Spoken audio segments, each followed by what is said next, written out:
Hello, सलाम जी, शालूम, जय मसीह दी। खुदावंद हमेशा तुहानू बरकत दे और हमेशा खुदावंद आप लोगों के साथ रहे। एक बार फिर मैं खुदावंद यीशु मसीह का शुक्रिया अदा करता हूँ कि आज का दिन, आज का वक्त, आज का लम्हे उसने मुझे दिए ताकि मैं आप लोगों के सामने आ सकूं और एक खूबसूरत कलाम खुदावंद ने मुझे दिया है ताकि मैं आपके साथ उसको शेयर कर सकूं। इससे पहले कि मैं कलाम करूं, क्योंकि आप सब जानते हैं मेरे अजीजों, ये टेक्नोलॉजी का दौर है और इस टेक्नोलॉजी के दौर के अंदर आप सब जानते हैं कि एक वक्त था जब मोबाइल और फोन नहीं था, तो बल्कि खतूत के जरिए से बातचीत होती थी। फिर वक्त आया कि उसके बाद एक वक्त था कि फोन घरों के अंदर लगा, फिर एक वक्त आया कि मोबाइल जो बटनों वाला नंबर का था वो आया, और उसके बाद एक टच फोन उसके साथ आया, कंप्यूटर आया। ये दौर बढ़ते बढ़ते पेंटियम 1, 2, 3, 4 आया और 6, 7 के बाद एक नया जदीद, एक नए फोन के साथ उन्होंने पेश किया। वो फोन था जिसके अंदर हर वो चीज, हर वो बात जो कंप्यूटर के अंदर थी उसके अंदर डाल दी गई, ताकि इस बात को जो आज मैं और आप इस्तेमाल कर रहे हैं, फोन और ये दौर, ये वक्त, लम्हे आज मैं और जिसके अंदर गुजर रहे हैं, ये टेक्नोलॉजी का दौर है और ये तरक्की करता हुआ नजर आता है। और हर कंपनी दूसरी कंपनी से अच्छा फोन बनाने की कोशिश कर रहा है और हर साल वो इसी सोच में लगे रहते हैं कि आने वाले साल के अंदर हम कौन सा ऐसा मोबाइल के अंदर ऐसी चीज डाल दें ताकि एक नई चीज लोगों को दी जाए। मेरे अजीजों, ये टेक्नोलॉजी दिन ब दिन आगे ही आगे बढ़ रही है, लेकिन बात करें मसीहत की तो मसीहत आज भी वहीं की वहीं है। आप सब जानते हैं मेरे अजीजों, क्योंकि मसीहत हमारे लिए बहुत जरूरी है। उसका है कि लोग तरक्की करते हैं, जिस तेजी के साथ तरक्की करते हैं उसी तेजी के साथ वो वापस भी आ जाते हैं। इसकी वजूहत क्या है? क्योंकि इस बात को जानना, पहचानना बहुत ज्यादा जरूरी है कि इसकी क्या वजूहत है। तो आज मैं एक बड़े खूबसूरत कलाम के साथ आपके सामने हाजिर हुआ, तो आप इस बात को जाने कि ऐसी क्या बात है जिसके सबब से मसीहत ऊपर जाकर फिर वापस आती है, उसकी वजूहत क्या है। तो मैं एक बड़े खूबसूरत कलाम के साथ आपके सामने आया हूं और पेश करना चाहता हूं ताकि आज हम कलाम के वसीले से सीखें और बरकत पाएं। एक बार फिर हम अपने सरों को झुकाते हैं। आसमानी बाप, लश्करों के रब, मैं तेरा शुक्रगुजार हूं तेरे वक्तों के लिए, लम्हों के लिए खुदा, जो आपने हमें बख्शे हैं, ताकि खुदा हम तेरी शुक्रगुजारी करें। इस सारे वक्त को, माहौल और फिजा को तेरे हाथों में देता हूं मेरे खुदा। हमें सिखा मेरे खुदा, ताकि तेरे कलाम की बातों को सीखें, बरकत पाएं और तरक्की पर तरक्की करते जाएं। और खुदा हम तेरे नाम को इज्जत और जलाल दें। खुदा तेरा शुक्र हो है खुदा, जितने भी लोग मेरे बहन भाई बुजुर्ग खुदा इस कलाम को सुने, खुदा उनके लिए बरकत मांगता हूँ और खुदा उनके लिए सलामती और तेरी कुदरत को कसरत के साथ मांगता हूँ खुदा, ताकि तेरा नाम इज्जत और जलाल पाए। बाप तेरा शुक्र, तारीफ, तेरी ताज़ीम करते हुए ये सब कुछ मांगते हैं खुदा यीशु के अजीम और उसके बाबरकत नाम से, आमीन। मेरे अजीजों, तस्नीकियों का खत है, उसका 5 बाब और उसकी 23वीं आयत में आपके सामने पढ़ना चाहता हूं। यहां लिखा है, खुदा जो इत्मीनान का चश्मा है आप ही तुमको बिल्कुल पाक करे और तुम्हारी रूह और जान और बदन हमारे खुदावंद यीशु मसीह के आने तक पूरे पूरे और बेऐब महफूज रहें। पाकलाम के पढ़े और सुने जाए खुदावंद की खास बरकत हो। मेरे अजीजों, ये खतूत जब लिखा गया, आप सब जानते हैं, ये तस्नीकियों की कलीसिया को पौलुस रसूल ने लिखा, और जब ये लिखा था तो उस वक्त 43वीं ईस्वी थी जब ये खतूत लिखा गया। और ये खतूत अमूमन मैं जानता हूं कि ये खतूत उन खतूतों में से है जो इब्तदाई खतूत लेके गए थे, उनमें से एक खतूत ये भी है। मेरे अजीजों, पौलुस रसूल का ये खत जब हम पढ़ते हैं, पहले बाब, दूसरे और तीसरे आयत को जब हम इसका मुताला करते हैं, तो खुदावंद का बंदा पौलुस रसूल तस्नीकियों की कलीसिया को पहले सलाम भेजता है, उसके बाद उनका शुक्रिया अदा करता है इस बात के लिए कि उन्होंने खुदावंद यीशु मसीह पर ईमान लेकर आए थे, और उसके बाद उनका शुक्रिया अदा करता है कि आप लोगों का ईमान और वफादारी इस तरह का से है कि सारे यूनान के अंदर ईमानदारों के लिए एक बहुत बड़ा नमूना बनी है। इसलिए मेरे अजीजों, खुदा का बंदा उन्हें इस कलाम के अंदर अगर हम मुताला करें तो उनकी तारीफ और उनकी ताज़ीम करते हुए नजर आता है कि आप लोग हर लिहाज से बहुत अच्छे हैं, लेकिन इस बात के लिए शुक्रगुजारी करता है कि आप लोग जिन्होंने खुदावंद यीशु मसीह को कबूल किया है और कबूल करने के बाद उन पर ईमान लाए हैं, तो सब जो बदसलूकी बर्दाश्त कर रहे हैं इनके लिए भी वो उनका शुक्रिया अदा करता है। मेरे अजीजों, 4 बाब के अंदर खुदा का बंदा पौलुस रसूल बयान करता है कि तुमने इस पाकीज़गी को बरकरार रखना है। और किस सबब से रखना है? ये बात जो मैंने आप लोगों के सामने बयान की है, वहां पर लिखा है रूह, जान और बदन। ये 3 ऐसी हमारी जिंदगी के अंदर है। इंसान के लिए बदन है और जहन है और उसके बाद उसकी रूह है। इन तीनों की पौलुस रसूल कहता है कि तुमने इसकी हिफाजत करनी है। और हिफाजत किस सबब से करनी है, क्यों करनी है, आज इस बात का हम मुतालिया करेंगे कि खुदा का कलाम हमें क्या बयान करता है कि हमें कैसे करना है। मेरे अजीजों, आप सब जानते हैं कि खुदा ने आदम और हवा को बनाया। जब आदम और हवा को बनाया तो उसने कहा, उनको लोगों को बाग के अंदर रखा, कहा कि बाग के हर दरख्त का फल तुम खाना, लेकिन उसके बीच में जो दरख्त है उसका फल ना खाना। और इस बात को जब आप जानते हैं कि इब्लीस की रफाकत सबसे पहले उसकी खुदा के साथ थी, और जब वो बेदिल हुआ, उसने गुनाह किया, नाफरमानी की, खुदा से दूर हो गया। अब वो ये बात उसको पसंद नहीं कि मेरी जगह इंसान ले, क्योंकि खुदा उनके साथ ठंडे वक्तों में बातें किया करता था। अब उसको गिराने के लिए इब्लीस बहुत बड़ा हरबा इस्तेमाल करता है। इंसान की रूह को, उसके बदन को और उसकी जान को वो ठेस पहुंचाने की कोशिश करता है। आप सब जानते हैं कि जब वो खुदा ने उसको ये हुक्म दे दिया तो वो बाग के दरख्त के अंदर हवा अकेली थी और इब्लीस उसके पास आया और उसके पास आकर उसने कहा कि क्या खुदा ने तुम लोगों को सब दरख्तों का फल खाने से मना किया है? उसने कहा नहीं, ऐसी कोई बात नहीं, बल्कि खुदा ने हमें हर दरख्त का फल खाने के लिए कहा है, लेकिन बीच में जो दरख्त है उसका फल ना खाना। कितनी चालाकी के साथ उसने आकर हवा को बहकाया और हवा उसकी बात सुनने वाली हुई और उसने उसको क्या कहा, मैं उस हवाले को जरा पढ़ना चाहता हूं। पैदाइश की किताब है, उसका 3रा बाब और उसकी 3री आयत के अंदर से मैं पढ़ूंगा। लिखा है, पर जो वक्त दरख्त बाग के बीच में है उसके फल की बाबत खुदा ने कहा है, तुम ना उसे खाना और ना छूना वरना मर जाओगे। तब इब्लीस सांप में से होकर कैसे उसके साथ महातब हुआ, सुनिएगा ध्यान के साथ। कहता है, जब सांप ने औरत से कहा कि तुम हरगिज ना मरोगे, नंबर 1 उसने कहा तुम नहीं मरोगे। नंबर 2 क्या कहता है, बल्कि खुदा जानता है कि हमें जिस दिन तुम उसे खाओगे तुम्हारी आंखें खुल जाएंगी। नंबर 2 और नंबर 3 पर कहता है, औरत और तुम खुदा की मानद नेक और बद के पहचान वाले बन जाओगे। ये 3 चीजें उसने औरत के सामने रखी। सबसे पहले उसने कहा तुम हरगिज ना मरोगे। जिस्म, रूह, बदन, जान, जिस्म, उसने जिस्म से शुरू किया। कहता है कि तुम हरगिज ना मरोगे अगर तुम फल खाओगे। नंबर 2 पे कहता है तुम्हारी आंखें खुल जाएंगी। जहन, उसने कहा तुम्हारी आंखें खुल जाएंगी। नंबर 3 पर क्या कहता है, तुम खुदा की मानद बन जाओगे। रूह के ताल्लुक से है।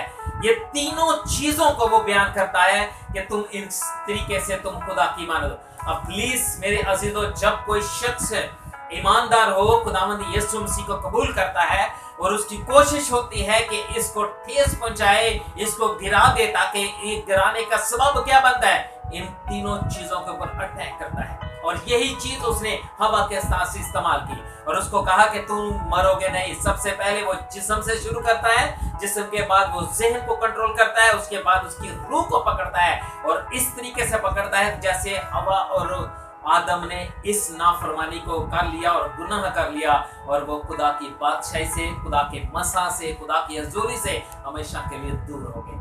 और यही आज भी वो यही काम मेरी और आपकी जिंदगी के अंदर करता है, ताकि मेरी और आपकी रफाकत खुदा के साथ ना हो। आज मसीहत क्यों नीचे है, उसका सबब ये है कि क्योंकि वो चाहता है कि हम खुदा की रफाकत से, खुदा के कलाम से, खुदा की मोहब्बत से हमेशा के लिए दूर रहें।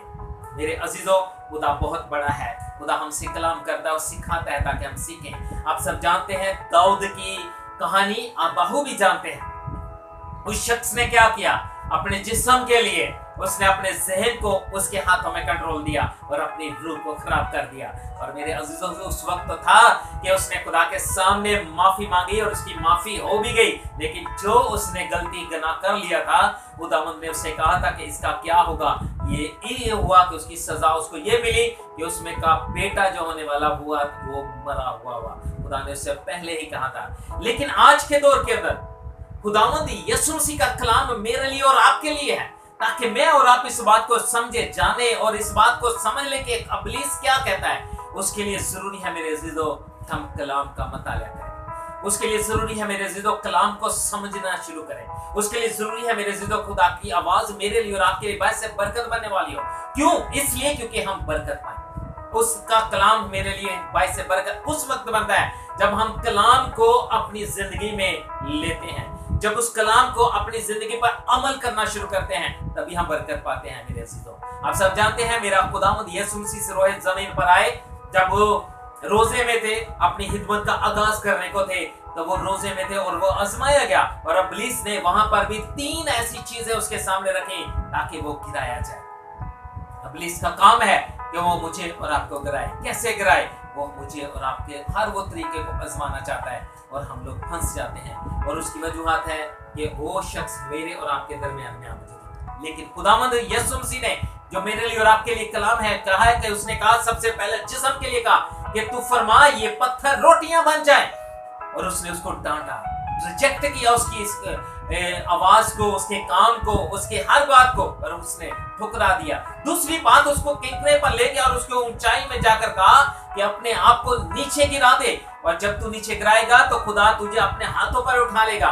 क्या उसने किस पर अटैक किया? उसके जहन पर, कि कैसी सोच सोचता है, क्या ये बात को मानता है कि नहीं। मेरे खुदावंद यीशु मसीह ने वहां पर भी उसको रिजेक्ट किया, जहन को उसके कंट्रोल में नहीं आने दिया। और तीसरी बात, जब उसने कहा कि तू झुककर मुझे सजदा कर, तो ये सब चीजें मत दे। सजदा मेरे कलाम में लिखा है, सजदा सिर्फ मेरे खुदा को है, कि मैं और आप सिर्फ खुदावंद अपने खुदा के झुके, उसके आगे झुककर उसको सजदा करें। और ये है रूह के साथ है ताल्लुक रखता है मेरे अजीजों। खुदावंद यीशु मसीह ने जब उसकी बातों को रिजेक्ट किया, और लिखा है कि वहां से शैतान दूर हुआ, और मेरा खुदावंद यीशु मसीह के लिए फरिश्ते आए और उसकी खुशी मनाने लगे। आज मेरा कलाम मेरे लिए और आपके लिए बायस बरकत है, ताकि मैं और आप इस बात को समझे कि आज मसीहत कहां पर है।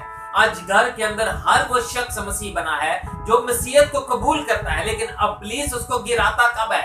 आप जानते हैं कि हवा के पास से वो कैसे आया। अगर वो अपनी ही शक्ल लेकर हवा के पास आता तो हवा उसको जान लेती कि ये तो मेरे इस जितने भी जानवर हैं, परिंद हैं, हर वो एक अशिया है, उनमें से तो कोई भी नहीं है। तो वो जान लेती कि ये इब्लीस है मेरे से। उस वक्त उसकी बात को ना मानती, लेकिन वो क्या लिखा है, वो चालाक और मकार है, वो ऐसी हरकत को सामने लेकर आता है जिसके लिए हम मजबूर हो जाते हैं। लिखा है कि उन्हीं में से जिसको वो सांप को जानती थी कि ये तो अपना ही है, उसको इस्तेमाल किया। आज मेरे अजीजों, उस वक्त उसने सांप को इस्तेमाल किया। आज वो मेरे और आपके दरमियान में, अगर घर के अंदर बीवी ईमानदार है तो उसके शौहर को, उसके बच्चों को इस्तेमाल करता है। अगर उसका बेटा ईमानदार है तो उसके माँ बाप को इस्तेमाल करता है, और ऐसी बातें कर देता है ताकि उसकी ठोकर खाए, और ठोकर खाने के सबब से वो गिर जाए। आप सब जानते हैं मेरे अजीजों, और ऐसा ही हुआ, और आज वो ऐसा ही काम करता है। पास्टर हो, पास्टर के सामने पास्टर आ जाता है, और पास्टर के सामने हर वो बात सामने आती है ताकि वो इस बात को समझ ले। पास्टर की और कलीसिया की आज बेअहद कर रहा है। मेरे अजीजों, आज जरूरत है हम इस बात को समझे, जो आपके साथ बातचीत कर रहा है, क्या वो शख्स खुदा की तरफ से है या इब्लीस की तरफ से है। इस बात को जानने की जरूरत है। वो मेरे और आपके अजीजों में से, आप मेरे और आपके दोस्तों में से हो सकता है जो आपके साथ बातचीत करेगा। उसको जानिए कि ये शख्स खुदा की तरफ से है या किसकी तरफ से। अगर हम इस बात को समझ जाएं तो मेरे अजीजों हम बरकत पाते हैं। आप सब जानते हैं खुदावंद यीशु मसीह जब पतरस और शिगियों के साथ बातचीत कर रहा था कि मेरा मरना जरूर है, तो वहां पर पतरस ने उसका खुदावंद ऐसा कभी ना हो। तो खुदावंद यीशु मसीह ने जब उसी की तरफ निगाह की तो उसको कहा, ए शैतान दूर हो। क्या खुदा ने यीशु मसीह ने पतरस से कहा था? नहीं, उसने उसके अंदर जो शैतान था उसकी तरफ निगाह की। आज जरूरत है हमारी आंखें खुली हो, मेरा खुदावंद मुझे और आपको सिखाता है ताकि मेरी और आपकी आंखें खुले, मैं और आप खुदा की कुदरत को देख सके, उस शैतान के हरबों को जान सके। लिखा है कलाम के अंदर, एलीशा नबी का एक खादम जब घेरे, उनके फौजें उनको घेर ली थी, तो वो उठा सुबह सुबह जाकर उसने कहा, है मेरे मालिक, हम तो गिरे हुए जाते हैं। उसने कहा परेशान ना हो, क्योंकि हम जानते हैं हमारा खुदा इनसे ज्यादा है जो हमारे साथ है। लेकिन वो किस बात पर ईमान रखा? क्योंकि वो जानता नहीं था। खुदावंद ने उसने कहा कि खुदा तो इसकी आंखें खोल दे। जब उसकी आंखें खुली तो उसने देखा कि इनके पीछे पहाड़ों के ऊपर रथों में, आतिशी रथों के साथ फरिश्तगान उसके पास मौजूद थे। तो वो समझा कि हाँ, खुदा हमारे साथ है। मेरे अजीजों, आज हमारी आंखें खुली हो, हम इस रूह की, हम इस बदन की हिफाजत उस वक्त कर सकते हैं जब हम इन बातों को समझ जाते हैं, जब हमारी आंखें खुली होती हैं, जब हम इस कलाम को जान लेते हैं कि खुदा का कलाम मेरे लिए क्या है। अगर आपके सामने कोई बंदा आपके लिए ऐब जोई कर रहा है तो इस बात को जान लीजिए कि वो कौन सा है। तो मेरे खुदावंद यीशु मसीह की तरह डांट दीजिए उस इब्लीस को, तो वो आपके पास से दूर हो जाएगा। इसी सबब से आज मैं और आप अपनी रूह, बदन और जान की हिफाजत कर सकते हैं। आज क्यों ऐसा है मेरे अजीजों? आप सब जानते हैं, कलीसिया दूसरी कलीसिया के बरखिलाफ बोल रही है, पास्टर दूसरे पास्टरों के बरखिलाफ बोल रहा है, और घर के अंदर बहन भाई एक दूसरे के खिलाफ बोल रहे हैं। अगर आप सब इन बातों को समझ जाए मेरे अजीजों, तो खुदा आपको बरकत देगा और आप हमेशा अपने घराने के साथ बरकत पाएंगे। उसका वादा है कि अगर तू ईमान लाए तो तेरा घराना नजात पाएगा।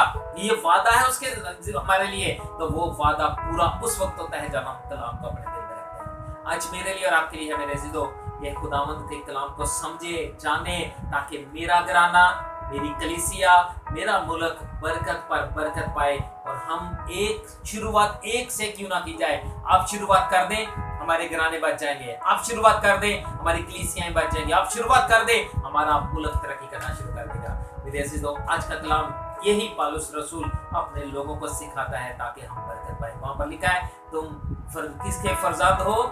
नूर के, तारीकी के नहीं, नूर के फरजंद हो। और नूर के फरजंद चमकते हैं, और हमें आज चमकने की जरूरत है। हमारी आंखें खुली हो, हमारा दिल खुला, हमारा बदन, हमारी रूह खुली हो, ताकि हम खुदा के कलाम को समझे और इब्लीस का मुकाबला करें और इब्लीस हमसे दूर भागे। हालेलुया। खुदावंद इस कलाम के वसीला से मुझे आपको बहुत ज्यादा बरकत दे, क्योंकि ये कलाम मेरे लिए और आपके लिए बायसे बरकत उस वक्त बनता है जब हम कलाम को समझते हैं, कलाम को जानते हैं, और कलाम हमारे लिए बायसे बरकत बनता है। मैं दुआ को हूँ, खुदावंद आपको, आपके घरानों को, कलीसियाओं को खुदावंद बरकत दे, मुल्कों को बरकत दे, ताकि हमारी मसीहत जिस तरह आज टेक्नोलॉजी साइंस के अंदर ऊपर है, हमारी मसीहत भी उस जगह पर आए जिस जगह पर होनी चाहिए मेरे अजीजों, ताकि हर एक लोग बरकत पाए, कलाम उनके अंदर हो, आंखें खुली हो, और खुदा के कलाम को समझे, जाने, और खुदा बरकत दे। इस कलाम के वसीला से मुझे, आपको और आपके घरानों को बहुत ज्यादा बरकत दे। मेरी तरफ से, मेरे खानदान की तरफ से आपको, आपके खानदानों को, आपकी कलीसिया को बहुत बहुत ज्यादा सलाम, और खुदा आप सबके साथ हो। यीशु मसीह के नाम से आमीन।